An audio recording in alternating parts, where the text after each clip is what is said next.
हाय, आपके साथ मैं हूँ Surabhi Sharma. India TV YouTube channel subscribe करिए, बेल आइकन दबाएं।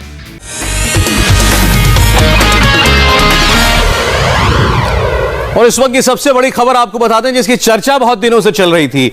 परसों मोदी मंत्रिमंडल का विस्तार किया जाएगा। मोदी 2.0 सरकार का पहला एक्सपेंशन ये होने जा रहा है और सूत्रों के मुताबिक 19 से लेकर 20 नए मंत्री बनाए जा सकते हैं। बड़ी खबर फिर आपको हम एक बार दे दें, बुधवार सुबह मोदी मंत्रिमंडल का विस्तार किया जाएगा। बुधवार यानी कि 7 जुलाई को 19 से 20 मंत्रियों को मोदी सरकार में शामिल किया जा सकता है। अभी इसमें बहुत सारे नामों की चर्चा थी, हम अभी आपको विस्तार से बताएंगे, लेकिन इस एक्सपेंशन को लेकर बड़े लंबे वक्त से इंतजार किया जा रहा था। कई बार ऐसे कयास हुए कि शायद अब जल्द ही कैबिनेट एक्सपेंशन होगा, लेकिन अब तारीख आ चुकी है। बुधवार 7 तारीख को, 7 जुलाई को सुबह मोदी मंत्रिमंडल का विस्तार होगा और 19 से 20 मंत्री बनाए जाएंगे। इसमें कैबिनेट मंत्री भी होंगे और राज्य मंत्री भी होंगे। हमारे सीनियर एडिटर देवेंद्र पराशर इस वक्त हमारे साथ जुड़ रहे हैं।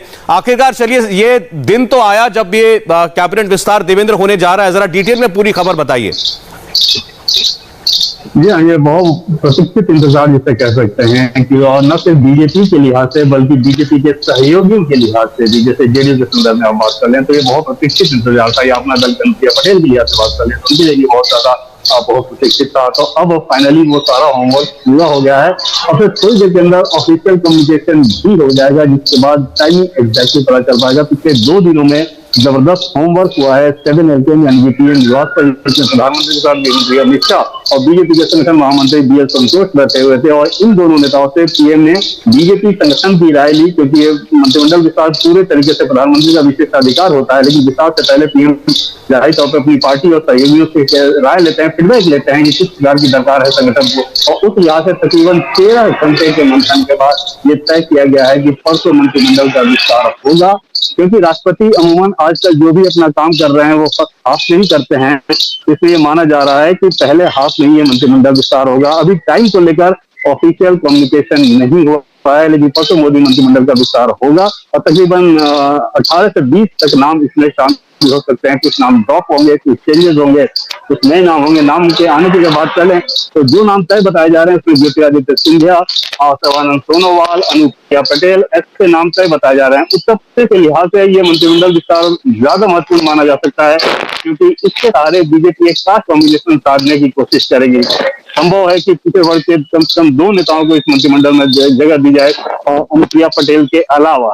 इसके अलावा बात कर लें तो महाराष्ट्र से 1 या 2 नाम होंगे। एक जाट चेहरा जरूर होगा, चाहे उत्तर प्रदेश से हो या राजस्थान से हो, वो जाट चेहरा होगा। बंगलोर से एक नाम हो सकता है। देवेंद्र ग्राफिक स्क्रीन पर क्योंकि आ गए तो मैं चाहता हूं जरा आप एक नाम पर हम लोग डिटेल में बात करें कि कौन कौन से नाम जो है वो शामिल हो सकते हैं। तो सबसे पहले तो असम से Sarbananda Sonowal, sitting chief minister के नेतृत्व में चुनाव लड़कर के फिर उनको कुर्सी से हटाया गया, तो सर्बानंद सोनोवाल का नाम फाइनल समझा जाए।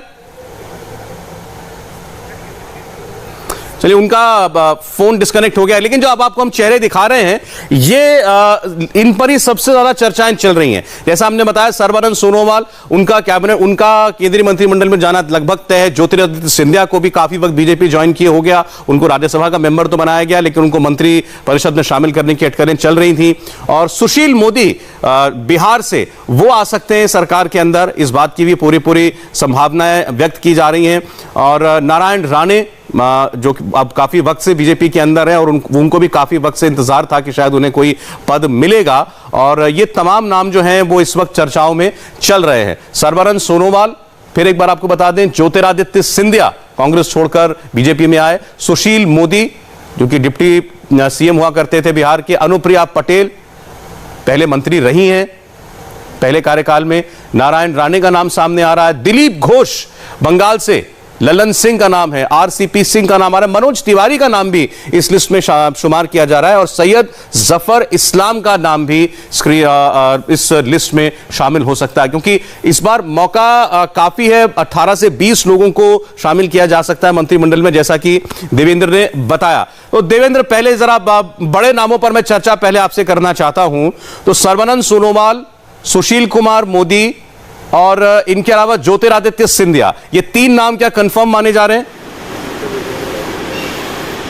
और इनमें 3 में से 2 कह सकते हैं साहब। सुशील मोदी का बनना बहुत निर्भर करेगा इस बात पर कि प्रधानमंत्री मोदी की चॉइस क्या है, क्योंकि बिहार बीजेपी की अगर बात करें, बिहार बीजेपी प्रभारी की बात करें, तो ऐसा माना जाता है कि जो प्रदेश अध्यक्ष हैं संजय जायसवाल, उनकी वकालत ज़्यादा की जा रही है बिहार प्रदेश बीजेपी के नेताओं के द्वारा। तो ऐसे में सुशील मोदी बनेंगे या नहीं बनेंगे, ये सब कुछ निर्भर करेगा इस बात पर कि क्या पीएम मोदी उन्हें चाहते हैं अपने मंत्रिमंडल में। सुशील मोदी की बात कर लें तो जीएसटी काउंसिल के चेयरमैन रहे हैं, बिहार में फाइनेंस मिनिस्टर के तौर पर बहुत अच्छा काम किया उन्होंने, और एक ट्रैवल शूटर के तौर पे जाने जाते हैं, डूअर मंत्री के तौर पे जाने जाते हैं। ऐसे में काबिलियत के दम पे क्या वो जगह बना पाते हैं? निश्चित तौर पे जो लोग उनकी वकालत कर रहे हैं वो उनके सारे गुणों को बता रहे हैं। अरुण जेटली जो कि बीजेपी के अब स्वर्गीय नेता हो चुके हैं, वो बहुत ज़्यादा सुशील मोदी की काबिलियत और गुणों को लेकर दिल्ली में बात करते थे। तो ऐसी स्थिति में क्या अपनी काबिलियत के बल पर उनको जगह मिलती है, ये एक बड़ा सवाल रहेगा सौरभ, क्योंकि जैसा कि पहले मैंने आपको बताया कि बिहार बीजेपी प्रभारी और बिहार बीजेपी के कई नेता ऐसे हैं जो कि मौजूदा प्रदेश अध्यक्ष डॉक्टर संजय जायसवाल के पक्ष में हैं कि उन्हें मंत्रिमंडल में जगह। तो आप कह रहे हैं सुशील मोदी के नाम पे अभी भी थोड़ा सा सस्पेंस है। चलिए, दोनों में से कोई एक नाम ही। ओके, मैं अगले नाम पे जा रहा हूं। ज्योतिरादित्य सिंधिया कंफर्म माने जाए? और निश्चित तौर पर सौरभ, ज्योतिरादित्य सिंधिया के बारे में 2 चीज़ कंफर्म मानी है। पहली बात तो ये है कि वो कैबिनेट मंत्री के तौर पे शपथ लेंगे। दूसरी चीज़ ये कि जो उनका मंत्रालय होगा वो एक महत्वपूर्ण मंत्रालय होगा। जैसे महत्वपूर्ण मंत्रालय की जब हम लोग बात करते हैं तो उसको आप इस्पात उस श्रेणी में रखते हैं, HRD उस श्रेणी में रख सकते हैं, टेलीकॉम उस श्रेणी में रख सकते हैं। हालांकि RSS की हमेशा से पसंद रहती है कि RSS विचारधारा का कोई व्यक्ति HRD में आए तो वहाँ पर, क्योंकि ज्योतिरादित्य सिंधिया पे वो फॉर्मूला लागू नहीं होता। लेकिन इतना तय है कि कैबिनेट मंत्री और कोई भी बड़ा और महत्वपूर्ण मंत्रालय में ज्योतिरादित्य सिंधिया को जगह दी जाएगी। क्योंकि जब वो कांग्रेस से बीजेपी में आए थे तभी ये चीज़ तय हो गई थी, क्योंकि मंत्रिमंडल विस्तार में बहुत ज़्यादा लंबा वक्त लगा, इसके चलते इतना समय अब जाके उनको ये चीज़ मिलने वाली है। तो चलिए, मैं देवेंद्र, आप जिस खबर पर आप मोहर लगा रहे हैं मैं वो बार बार रिपीट करता जाऊंगा। सर्बानंद सोनोवाल, ज्योतिरादित्य सिंधिया, अनुप्रिया पटेल, ये नाम लगभग कंफर्म्ड है। जैसा कि देवेंद्र फराशर आपको बता रहे हैं, इस लिस्ट में आपको और बहुत सारे नाम दिखाई देंगे। दिलीप घोष बंगाल के प्रमुख रहे, उनका नाम भी आ रहा है। और पहले अनुप्रिया पटेल के बारे में सर मैं आपको बता दूं कि जब मोदी 2 का शपथ ग्रहण समारोह हुआ था तभी ये तय था कि अनुप्रिया पटेल उस मंत्रिमंडल में जगह उन्हें मिलेगा। लेकिन तब उनके तरफ से एक शर्त रख दी गई थी कि वो कैबिनेट मंत्री के तौर पर ही शपथ लेना चाहती हैं। वो तब पूरा नहीं किया गया था, इसके चलते वो मंत्रिमंडल में जगह नहीं पा पाई। अब क्योंकि उत्तर प्रदेश में चुनाव होना है तो जाहिर तौर पर बीजेपी भी ये चाहेगी कि वहाँ पर जो कुर्मी वोटर्स हैं अनुप्रिया पटेल के मार्फत उनको ये संदेश दिया जाए, और उस लिहाज से ये तय माना जा रहा है कि इस मंत्रिमंडल में उन्हें जगह मिलेगी। दिलीप घोष की जो बात कर रहे हैं वो बिल्कुल पॉलिटिकल कॉरिडोर में है, उनके बारे में तय नहीं किया जा सकता, क्योंकि लॉकेट चटर्जी, दिलीप घोष, शांतनु ठाकुर, ये नाम मुझे बीजेपी के आला नेताओं द्वारा बताया गया जो कि बंगाल को देखते हैं। तो उस लिहाज से उसमें तय नहीं है, जैसे क्योंकि लॉकेट चटर्जी का नाम प्रदेश अध्यक्ष के लिए भी विचार किया जा रहा है। अगर लॉकेट चटर्जी को प्रदेश अध्यक्ष बनाया जाएगा तो संभव है कि दिलीप घोष को यहाँ केंद्र में जगह दी जाए, या फिर शांतनु ठाकुर, क्योंकि जो शेड्यूल कास्ट कम्युनिटी से आते हैं, मथुरा संप्रदाय से आते हैं, तो क्या अगले लोकसभा चुनाव को ध्यान में रख उन्हें मंत्रिमंडल में जगह दी गई। इन सारे विकल्पों पर विचार हो रहा था। फाइनल डिसीजन क्या हो गया इसके बारे में कोई जानकारी नहीं। तो जरा यूपी के बारे में फिर आप और बता दीजिए, यूपी से और क्या और भी चेहरे देखने को मिल सकते हैं हमें? निश्चित तौर पर सौरभ, यूपी में आपको या तो संजीव बालियान का एलिवेशन दिख सकता है या सत्यपाल सिंह मंत्रिमंडल में आ सकते हैं। उस लिहाज से जाट को मैसेजिंग देने के लिए ये काम किया जा सकता है। दूसरी चीज़ कि राजभर जैसी कम्युनिटी जो है वो आपको मंत्रिमंडल में जगह दी जा सकती है। इस मंत्रिमंडल विस्तार के मार्फत यूपी चुनाव को साधने की कोशिश में आप देखेंगे कि पिछड़ा वर्ग जो है वहाँ पर बीजेपी की एक मैसेजिंग देने की कोशिश होगी, और संभव है कि एक ब्राह्मण चेहरा भी उत्तर प्रदेश से आ जाए। और वो जो या तो अगर मनोज तिवारी बन रहे हैं तो मनोज तिवारी क्योंकि उत्तर प्रदेश और बिहार दोनों के माने जाते रहे हैं, भले ही दिल्ली उनकी कर्मभूमि रही है, तो संभव है कि मनोज तिवारी को जगह देकर उत्तर प्रदेश के चुनाव प्रचार में उनको घुमाया जाए। अगर ऐसा नहीं होता तो क्या रीता बहुगुणा जोशी का नाम खुल सकता है। इन सारे विकल्पों पे बीजेपी के नेतृत्व ने, बीजेपी के प्रभारी अब जो बड़े नेता हैं उनकी चर्चाओं में ये सारे नाम सामने आए थे। अंतिम फैसला किस नाम पे हुआ इसके बारे में सब जाहिर तौर पर आप अंदाजा लगा सकते हैं कि प्रधानमंत्री जब अपना मंत्रिमंडल विस्तार करते हैं तो किस गोपनीयता से करते हैं, और स्वाभाविक भी है कि पीएम का विशेषाधिकार होता है, तो वो चीजें पक्के तौर पर उनके बारे में कुछ भी नहीं। लेकिन मनोज तिवारी का नाम चर्चा में है, बहुत जोरदार तरीके से सौरभ। उसके पीछे बड़ी वजह यह है कि क्योंकि मनोज तिवारी एक पॉपुलर क्राउड पुलर नेता के तौर पे जाने जाते हैं, ऐसे में उत्तर प्रदेश के चुनाव में खासतौर पे पूर्वांचल में उनकी बहुत ज़्यादा उपयोगिता होगी और उस लिहाज से उनका नाम अंडर कंसिडरेशन आया था। ये हमें बीजेपी के एक टॉप सोर्स ने बताया था। फाइनल डिसीजन क्या होगा, क्योंकि फाइनल डिसीजन सौरभ कई सारी चीज़ों पर निर्भर करता है और सारे मंथन के बाद उसमें बहुत सारी चीज़ें और भी देखी जाती हैं, तो उसमें अंतिम फैसला क्या हुआ ये जानकारी नहीं, लेकिन ये पक्के तौर पे आपको बता सकता हूं कि मनोज तिवारी का नाम बहुत सीरियसली विचार किया जा रहा था और उसके पीछे बड़ी वजह ये थी कि उत्तर प्रदेश के कैंपेन में मनोज तिवारी एक बेहतर हथियार हो सकते हैं, खासतौर पे पूर्वांचल के इलाकों में। अच्छा, मैं जरा महाराष्ट्र की बात करना चाहता हूं आपसे। नारायण राणे ने बहुत कूलिंग ऑफ पीरियड उनका हो गया लंबा, बीजेपी में उनको अरसा हो गया, राज्यसभा के मेंबर भी हैं, लेकिन उनकी सीनियरिटी को देखते हुए ये काफी वक्त से कयास थे कि उनको मंत्रिमंडल में लाया जाएगा। क्या चर्चा है? और नारायण राणे को लेकर सौरभ मुंबई या महाराष्ट्र की बात कर लें और दिल्ली, दोनों जगह बहुत चर्चाएं हैं, लेकिन इसमें एक दिलचस्प एंगल ये है कि बीजेपी और शिवसेना के बीच जो बातचीत चल रही है, और ये बातचीत सौरभ मैं आपको कंफर्मेशन के साथ कह सकता हूं कि ये बातचीत चल रही है। बातचीत नतीजे पे पहुंचेगी कि नहीं पहुंचेगी ये नहीं कहा जा सकता, क्योंकि दोनों तरफ की कुछ शर्तें हैं, लेकिन बैकडोर चैनल ये बातचीत चल रही है। तो वैसी स्थिति में नारायण राणे, जिससे शिवसेना को बहुत ज़्यादा ऐतराज रहता है, क्या उन्हें मंत्रिमंडल में जगह दिया जाएगा, क्योंकि अगर नारायण राणे को मंत्रिमंडल में जगह दिया जाता है तो जाहिर तौर पर शिवसेना चिढ़ेगी, और अगर शिवसेना के साथ बनती नहीं दिखेगी तो निश्चित तौर पर नारायण राणे को केंद्र में जगह दी जा सकती है।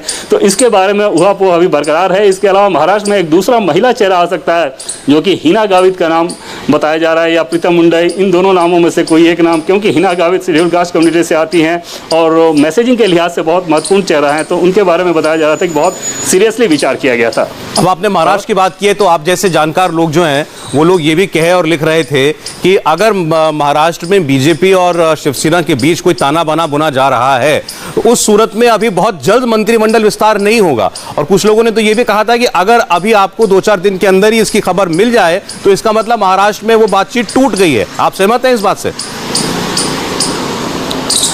और इस बातचीत में जो गतिरोध था सौरभ, वो गतिरोध इस बिंदु पे था कि बीजेपी ये चाह रही थी कि शिवसेना मुख्यमंत्री का पद छोड़े। दूसरी तरफ शिवसेना का ये कहना था कि भले ही 2 डिप्टी सीएम बीजेपी का हो, उन दोनों डिप्टी सीएम के पास सरकार के महत्वपूर्ण मंत्रालय हों, लेकिन वो सीएम पद इस लिहाज से नहीं छोड़ सकते कि फिर अपने कैडर, अपने वर्कर के बीच वो क्या मैसेज देंगे कि इसी शर्त पे गठबंधन तोड़ के हम अलग हुए थे, कांग्रेस और एनसीपी के साथ गए, और अब आखिर हमने क्यों छोड़ दिया। तो वो एक बड़ा पेंच फंसा हुआ है जो कि बीजेपी और शिवसेना के बीच, और ये पेंच आप देखें तो सौरभ, इसी पेंच के आधार पर सरकार टूटी थी।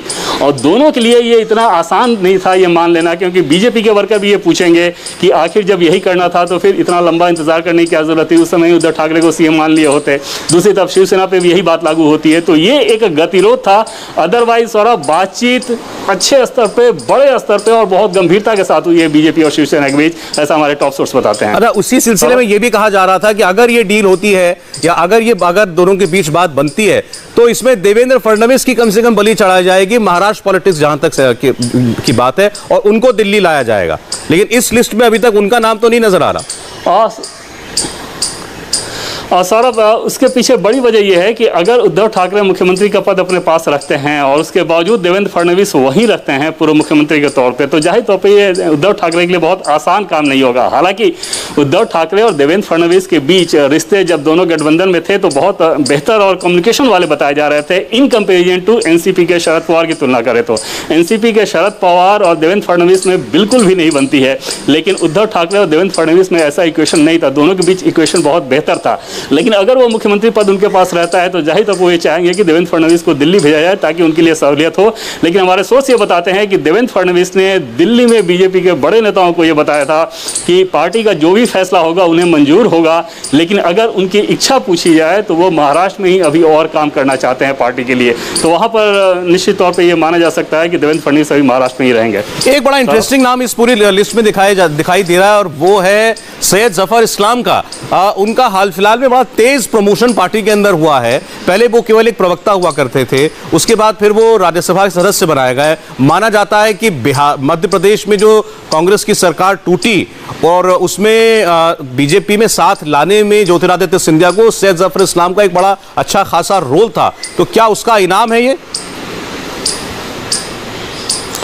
निश्चित तौर पे वो एक कारण है, लेकिन उस कारण से बड़ा कारण सौरभ ये कह सकते हैं कि वो प्रधानमंत्री के संपर्क में हैं और वहाँ पर जब उस ऑपरेशन का जिम्मा उन्होंने संभाला था, तो इसमें कोई दो राय नहीं कि उस ऑपरेशन में जो कम्युनिकेशन हो रहा था वो जफर इस्लाम के मार्फत ही हो रहा था। और जफर इस्लाम क्योंकि मुंबई में वो काम करते थे, इन्वेस्टमेंट बैंकर रहे हैं, तो उस समय से वो ज्योतिरादित्य सिंधिया को जानते हैं। दोनों के बीच अच्छे क्वेश्चन हैं, कुछ गैर सरकारी संगठनों के काम के मार्फत भी दोनों की मुलाकात हुई थी। तो उस सारे संदर्भ में वो एक प्रमुख संपर्क सूत्र थे। बीजेपी के टॉप लीडरशिप से ज्योतिरादित्य सिंधिया को कोई मैसेज देना होता था या सिंधिया को बीजेपी टॉप लीडरशिप को कोई मैसेज देना था तो वो देते थे। और दूसरी तो उसका पुरस्कार उन्हें राज्यसभा सांसद के तौर पे दिया गया है। लेकिन जो दूसरी चीज कि एमजे अकबर के जाने के बाद केंद्र में एक ऐसा फेस भी चाहिए जो कि खास तौर पे मिडिल ईस्ट के देशों के साथ वहाँ पे अपनी मैसेजिंग कर सके। और जफर इस्लाम पहले मिडिल ईस्ट पे भी काम कर चुके हैं, तो वो चीज़ एक उनके पक्ष में बताई जा रही है। हालांकि क्योंकि पहली बार के ही सांसद हैं, राज्यसभा में पहली बार वो आए हुए हैं, तो ऐसी स्थिति में फाइनल डिसीजन क्या होगा ये सब कुछ भी कहा नहीं जा सकता। लेकिन निश्चित तौर पर वो एक स्पेस दिख रहा है एमजे अकबर के जाने के बाद। एमजे अकबर ये काम बखूबी करते थे और एमजे अकबर के जाने के बाद वो जगह खाली हुआ है। क्या जफर इस्लाम को जगह मिल सकती है, ये पार्टी के अंदर चर्चाएं थी। और एक और नाम और बड़ा युवा नाम वो दिखाई दे रहा है जामयांग नामग्याल का, लद्दाख से सांसद जो चुन करके आए हैं। जी हाँ, आपको याद होगा कि किस प्रकार से अपने ओरेटिंग स्किल से उन्होंने प्रभावित किया था प्रधानमंत्री तक को, जब संसद में उन्होंने भाषण दिया था और कांग्रेस पर तीखे हमले किए थे। उसके बाद से लगातार वो चर्चाएं में रहते हैं, पार्लियामेंट के काम में बहुत ज़्यादा एक्टिव रहते हैं। ऐसे में लेह लद्दाख को भी एक प्रतिनिधित्व दिया जाए, ये एक विचार पार्टी के अंदर चल रहा था कि एक तरफ तो लेह लद्दाख का प्रतिनिधित्व, दूसरी तरफ एक युवा चेहरा और उस जगह का प्रतिनिधित्व जो कि आमतौर पर सरकारों में उसके वहाँ के प्रतिनिधि नहीं दिखते। तो ये सारी वजह थी जिसके चलते जामयांग को लेकर बहुत सीरियसली विचार हुआ है। फाइनल डिसीजन क्या होगा इसके लिए तो इंतजार करना होगा साहब जी। और आपने हिना गावित का नाम लिया, आपने बताया महाराष्ट्र में हिना गावित या प्रीतम मुंडे, इन दोनों के बीच में हो सकता है कि किसी एक को मौका मिले। इसके अलावा कुछ और नाम, शांतनु ठाकुर का नाम लिया जा रहा है। जी हाँ साहब, शांतनु ठाकुर बंगाल में मैंने आपको बताया था कि जो 3 नाम हैं चर्चा में बंगाल से, उनमें शांतनु ठाकुर, लॉकेट चटर्जी और दिलीप घोष। दिलीप घोष अभी वहाँ पे प्रदेश अध्यक्ष हैं। अगर उन्हें मंत्री बनाया जाता तो दिलीप घोष को प्रदेश अध्यक्ष की कुर्सी छोड़नी पड़ेगी। हालांकि मंत्री बनाने के पीछे ये है कि क्योंकि पार्टी वहाँ पे जीती नहीं है तो शायद ये पुरस्कार उन्हें ना दिया जाए। लॉकेट चटर्जी के बारे में पार्टी के शीर्ष स्तर पर संगठन में निश्चित तौर पर यह विचार है कि क्या उन्हें प्रदेश अध्यक्ष की कमान देनी चाहिए, क्योंकि एक्टिव जुझारू महिला हैं और ममता बनर्जी के साथ स्ट्रीट पॉलिटिक्स में जो फाइट करनी होती है उन सारी चीज़ों को लेकर वो एक माहौल बना सकती हैं। तो अगर उन्हें प्रदेश अध्यक्ष की कुर्सी नहीं दी जाएगी तो जाहिर तौर पर वो यहाँ पे मंत्री नहीं बनेंगे। और तब शांतनु ठाकुर जो कि मथुरा संप्रदाय से आते हैं उनके नाम पर विचार करके उनके फाइनल किया जा सकता है। तो ये सारे नाम चर्चा के बीच आए थे। अंतिम निर्णय क्या हुआ था और सौरभ हर बार वही जवाब रहेगा जी। और ललन सिंह का भी नाम लिया जा रहा है। और बिहार से जेडीयू की अगर बात करें तो जेडीयू निश्चित तौर पे इस मंत्रिमंडल में शामिल होने वाली है। और पहले आप देखें तो नंबर ऑफ बर्थ्स को लेकर जब 2019 में सरकार बनी तो वो एक समस्या हो गई थी जिसके चलते नीतीश कुमार ने उस समय रिफ्यूज़ किया था। अब ये माना जा रहा है कि जेडीयू मंत्रिमंडल में शामिल होगी। जेडीयू मंत्रिमंडल में अगर शामिल होती है तो जो प्रमुख चेहरे उसकी तरफ से होंगे, जो कि नीतीश कुमार के बाद जो बड़े चेहरे हैं जेडीयू में, उसमें एक नाम है आरसीपी सिंह का, दूसरा नाम है ललन सिंह का। ललन सिंह जो कि वहाँ के भूमिहार कम्युनिटी से आते हैं, नीतीश कुमार के बहुत खास हैं, उन्हें जगह मिल सकती है। आरसीपी और ललन सिंह में से कोई एक व्यक्ति यहाँ पे जगह पा सकते हैं। दूसरा संभव है कि नीतीश कुमार आजकल खासतौर पे पिछले विधानसभा चुनाव के बाद कुशवाहा वोट को लेकर वो बहुत ज़्यादा फिक्रमंद रहते हैं, क्योंकि पिछले चुनाव में ऐसा माना गया था कि कुशवाहा वोट भी उनसे दरकने लगा था, जो कि उनका बहुत स्ट्रांग होल्ड हुआ करता था। तो वैसी स्थिति में संभव है कि पूर्णिया के सांसद संतोष कुशवाहा, जो कि दूसरी बार के सांसद हैं, हालांकि वो पहले बीजेपी में हुआ करते थे लेकिन पिछले चुनाव में बीजेपी छोड़ के वो जेडीयू गए, उसके बाद वो सांसद बने थे, इस बार दूसरी बार सांसद बने हैं, तो उनकी किस्मत खुल सकती है मंत्री के तौर पर। हालांकि जेडीयू के नेता जानते हैं कि क्योंकि ये फैसला नीतीश कुमार के द्वारा ही किया जाना है और नीतीश कुमार पिछले दिनों दिल्ली थे, हालांकि स्वास्थ्य कारणों की वजह से बताया जा रहा था, लेकिन सियासी गलियार में ये चर्चा थी कि उन्होंने अपनी मैसेजिंग कर दी है कि उन्हें कितने पद चाहिए और उसके हिसाब से क्या नाम हो सकता है। यही आपसे पूछना चाह रहा था क्योंकि पिछली बार भी यही बात सामने आई थी कि शायद एक पद देने को तैयार थी मोदी सरकार उनको उस वक्त, और इस वजह से उन्होंने मना कर दिया था। तो इस बार उनका रिप्रेजेंटेशन किस हद तक होगा जेडीयू का? और निश्चित तौर पे कम से कम इतना ज़रूर होगा सौरभ कि एक कैबिनेट और 2 एमओएस हो सकता है। उनकी कोशिश ये रहेगी कि 2 कैबिनेट उनको मिले और 1 एमओएस मिले। अंतिम फॉर्मूला क्या होगा, किस मुद्दे पे बातचीत हुई है तय नहीं, लेकिन पिछली बार की तुलना में बढ़ी हुई सीटें सौरभ निश्चित तौर पर दी जाएंगी, क्योंकि बीजेपी आलाकमान को, बीजेपी को भी अगर आप देखें तो बीजेपी हार्ड बार्गेन के सिचुएशन में अभी नहीं है। बहुत सारे प्रॉब्लम पार्टी झेल रही है, कोविड ने स्थिति अलग खराब की है, 2024 में चुनाव आना है, बंगाल चुनाव में अभी हार हुई है। तो इन सारे माहौल में पार्टी की अपनी जो अथॉरिटी या पोजीशनिंग कह सकते हैं वो वैसी नहीं रही। पार्टी ज़रूर ये दिखाना चाहेगी कि वो अपने सहयोगियों को साथ रखती है, वो अपने सहयोगियों को खुश रख सकती है, ताकि 2024 में जो एंटी बीजेपी एक गठबंधन बनाने की बात कही जा रही है, जो कोशिश की जा रही है, उसकी हवा निकाली जा सके। और वहाँ पर मैसेजिंग के लिहाज से एक तरफ जेडीयू, दूसरा AIADMK, ये दोनों दल महत्वपूर्ण हो सकते हैं बीजेपी के लिहाज से इस मंत्रिमंडल विस्तार में, अपना दल के अलावा। बिहार की अगर बात करें तो रामविलास पासवान के जाने के बाद, पार्टी के टूटने के बाद, तो क्या पशुपति पारस फैक्शन को जगह मिल सकती है?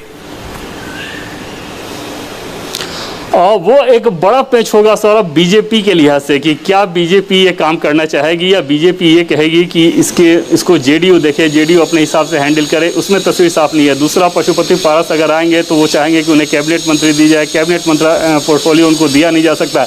ये सारी समस्याएं आएंगी। तो एलजेपी को लेकर, एलजेपी का जो टूट हुआ है, मतलब टूट वाले एलजेपी की अगर आप बात करें तो उसमें क्या जगह दी जा रही है, इसके बारे में पक्के तौर पर कुछ नहीं कहा जा सकता है, क्योंकि बीजेपी एलजेपी को लेकर बहुत फूक का कदम रख रही थी। पिछले विधानसभा चुनाव में आपको याद होगा कि ये चर्चाएं थी, और ये चर्चाएं कहीं और से नहीं बल्कि खुद जेडीयू के द्वारा कही जाती थी, और जेडीयू के टॉप लीडरशिप के द्वारा कही जाती थी कि चिराग पासवान जो कुछ भी कर रहे हैं इसके पीछे बीजेपी के नेता हैं। अगर ये बात सही थी तो जाहिर तौर पर वो फिर से कुछ ऐसा नहीं करना चाहेंगे जिससे चिराग पासवान, जिसको वो तुरुप के पत्ते के तौर पर अगर इस्तेमाल कर रहे थे, अगर ये बात सही है तो फिर उन्हें क्यों नाराज करें इस प्रकार के मैसेजिंग के द्वारा। तो एलजेपी को लेकर एक भ्रम वाली स्थिति है। सौरभ, देवेंद्र, एक एक नाम पर आपने हमको डिटेल से बताया कि किन की पॉसिबिलिटी सबसे ज्यादा है, कौन लगभग कंफर्म्ड है और किन को लेकर संशय है। मोदी मंत्रिमंडल विस्तार की इसी बड़ी खबर पर हम लगातार बने हुए हैं। फौरन लौटेंगे एक छोटे से ब्रेक के बाद।